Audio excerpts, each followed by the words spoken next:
Bonjour à toutes et à tous, je suis Jean-Philippe Simon, consultant au sein de Finclay Consulting. On se retrouve aujourd'hui pour un deuxième épisode de Finclay Podcast, où nous allons nous plonger au cœur d'un sujet passionnant, le leadership participatif. Je suis ravi d'accueillir aujourd'hui Delphine Citré, manager chez Finclay. Bonjour Delphine. Bonjour à tous, bonjour Jean-Philippe, je suis Delphine Citré, manager chez Finclay. J'interviens actuellement sur un projet de transformation digitale pour une banque. Je suis ravie de participer à cette discussion passionnante sur le leadership participatif. Le leadership participatif est un concept souvent évoqué et souvent mal compris. Nous reviendrons plus tard dans ce podcast sur la notion de leadership et de son évolution. Mais avant toute chose, je m'interroge sur l'impact du télétravail sur notre façon de manager. On est tous sensibles à la notion de télétravail aujourd'hui. Est-ce que tu peux nous en dire plus sur son impact sur notre management ? Bien sûr, comme le montrent les chiffres reportés par Malakoff Humanis en France en 2017, 25% des Français travaillent à distance. Cette proportion est passée à 36% en 2022, avec un pic atteint de 41% en 2020, qui a certainement influencé nos méthodes de travail et par conséquent notre façon de diriger. Ce contexte en mutation pose des défis intéressants pour les leaders, et le leadership participatif peut jouer un rôle clé dans cette transition. Concrètement, ce concept de leadership participatif, c'est quoi ? Et quel est son impact sur la créativité des équipes ainsi que sur la culture de l'innovation au sein des entreprises ?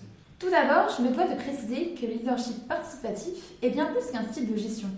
C'est un état d'esprit qui nourrit la créativité, stimule l'engagement et laisse place à l'innovation. Pour vous l'illustrer, il faut le voir comme une œuvre collective où chaque musicien participe à la symphonie et est accompagné du chef d'orchestre qui dicte le rythme. Le leadership participatif est une approche dans laquelle le leader agit non seulement comme un guide, mais comme un catalyseur qui crée un environnement où chaque membre de l'équipe est non seulement entendu, mais également encouragé à s'impliquer dans la création de cette mélodie. Est-ce que tu penses que demain, cette notion de collectif que tu évoques fera partie des nouvelles attentes des collaborateurs en entreprise ? Tout à fait. Les équipes d'aujourd'hui ont en effet développé de nouvelles attentes et le contexte de ces dernières années fait que leurs habitudes de travail ont beaucoup changé. De nos jours, les équipes ne veulent plus simplement être dirigées, elles veulent être entendues et impliquées. Les chiffres parlent d'eux-mêmes. En 2023, 67% des collaborateurs cherchent à avoir un management bienveillant et 49% d'entre eux souhaitent avoir plus d'autonomie dans leur travail selon l'ANACT, l'Agence nationale pour l'amélioration des conditions de travail. Cette demande d'autonomie est d'ailleurs reflétée par la hausse de popularité du travail hybride, qui est désormais bien ancré dans les habitudes de tout collaborateur, puisque 8 salariés sur 10 souhaitent que le télétravail soit maintenu, selon une étude réalisée par Malakoff Humanis en 2020. Cette flexibilité répond donc à un besoin croissant d'équilibre entre vie professionnelle et vie personnelle que les équipes ont su trouver au cours de ces dernières années. Le bien-être est aussi mis en devant de la scène pour 88% des salariés. Les collaborateurs cherchent plus de sens dans leur travail, puisque 53% d'entre eux ont besoin de se sentir utiles pour être épanouis, et 42% d'entre eux ont envie d'avoir un impact positif sur leur environnement et sur leur travail, selon un article intitulé « Le bureau au service du sens », publié dans la revue Harvard Business Review en août 2023. Ces envies se traduisent d'ailleurs par cette envie croissante de créer et de développer un environnement de travail plus inclusif et plus diversifié. Les entreprises cherchent donc des moyens novateurs, par exemple des ateliers de design thinking, des séances de brainstorming, des team building et des initiatives de management visuel pour stimuler la créativité. Tout cela dans un seul et même but, fédérer les équipes en créant un collectif et un sentiment d'appartenance. Le leadership participatif est un concept qui trouve sa place au sein de plusieurs entreprises et peut être considéré comme un facteur clé de succès dans des environnements de travail où le collectif prime sur l'individuel. Je comprends donc que le cheminement à suivre pour instaurer ce leadership participatif nécessite une réorganisation et une adaptation de tous. Mais par quoi ce changement se traduit-il concrètement ? Ce changement se traduit dans un premier temps par la mise en place d'un nouveau type de management, une restructuration de l'organisation. Revoir l'organisation est donc un premier pas essentiel pour favoriser la transparence et également créer des canaux de communication ouverts entre la hiérarchie et les collaborateurs. C'est en facilitant le partage d'informations que l'on favorise l'implication de chacun et que l'on crée un environnement propice à la confiance et à la collaboration. Je sais que Finclay a déjà mis en place chez nos clients différents leadership participatifs. Est-ce que tu peux partager pour les auditeurs un exemple concret de la manière dont Finclay a favorisé la transparence et le partage d'informations au sein d'une organisation ? Bien sûr, nous avons eu l'opportunité d'accompagner la mise en place d'une démarche sur mesure auprès de 3000 collaborateurs. L'objectif était de rendre les managers et aussi leurs équipes acteurs de leur transformation pour favoriser l'autonomie et la responsabilisation. Nous avons formé les managers et les collaborateurs à nos nouvelles pratiques lors de journées de formation qui ont été spécifiquement dédiées à des compétences essentielles, par exemple l'écoute active, la rétroaction constructive, la recherche de consensus, la recherche de feedback, ainsi que l'organisation efficace. Nous avons suivi les équipes naturelles, c'est-à-dire leur environnement de travail pendant plusieurs mois, les coachant dans leurs réunions habituelles.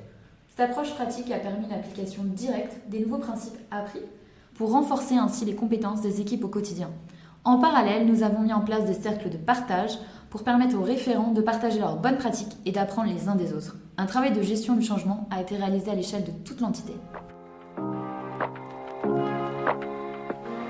Et quels sont les impacts et les résultats sur ces équipes ? Ils ont reproduit ces cercles de partage au sein de leur direction pour créer ainsi un environnement propice à la collaboration et à la communication ouverte. Les retours positifs que nous avons reçus démontrent que cette restructuration a eu un impact significatif à la fois sur la performance et la satisfaction des équipes. Je comprends que cet accompagnement est nécessaire pour favoriser l'autonomie et la responsabilisation des équipes. Tu as également parlé d'écoute active comme levier de changement. Est-ce que tu peux nous en dire plus ? Bien sûr, l'écoute active, c'est une compétence essentielle que nous avons intégrée dans notre quotidien. Elle joue un rôle fondamental dans notre communication, puisque concrètement, c'est comprendre les préoccupations et les idées de chaque membre de l'équipe. C'est creuser davantage pour comprendre les raisons derrière une inquiétude, une suggestion, pour renforcer la confiance. La décision collaborative est un autre pilier important chez Finclay. En effet, notre objectif est de créer un sentiment fort d'appartenance au sein de l'équipe. Nous organisons régulièrement des ateliers papier-stylo où des représentants de chaque grade sont invités pour discuter de divers sujets. On veut vraiment que chacun se sente impliqué. Les ateliers offrent donc un espace où chacun peut prendre la parole, partager ses idées et contribuer à la prise de décision. On encourage aussi les collaborateurs à faire remonter leurs idées au management par le biais des communautés, de nos talent managers ou simplement lors d'un café. Merci beaucoup Delphine pour ces explications. Est-ce que tu aurais un dernier mot pour conclure ? En somme, le leadership participatif offre un large éventail d'avantages pour les équipes et la performance globale des organisations. Mais n'oublions pas, il est crucial de garder à l'esprit les limites de ce modèle. Un cadre défini reste nécessaire pour éviter les débats sans fin et une précision trop lente. Le risque d'indécision et la perte de contrôle peuvent être des défis à prendre en compte dans l'implémentation du leadership participatif. Merci beaucoup Delphine pour ces explications et pour tes réponses à mes différentes questions et de nous avoir bien sûr éclairé sur la notion du leadership participatif.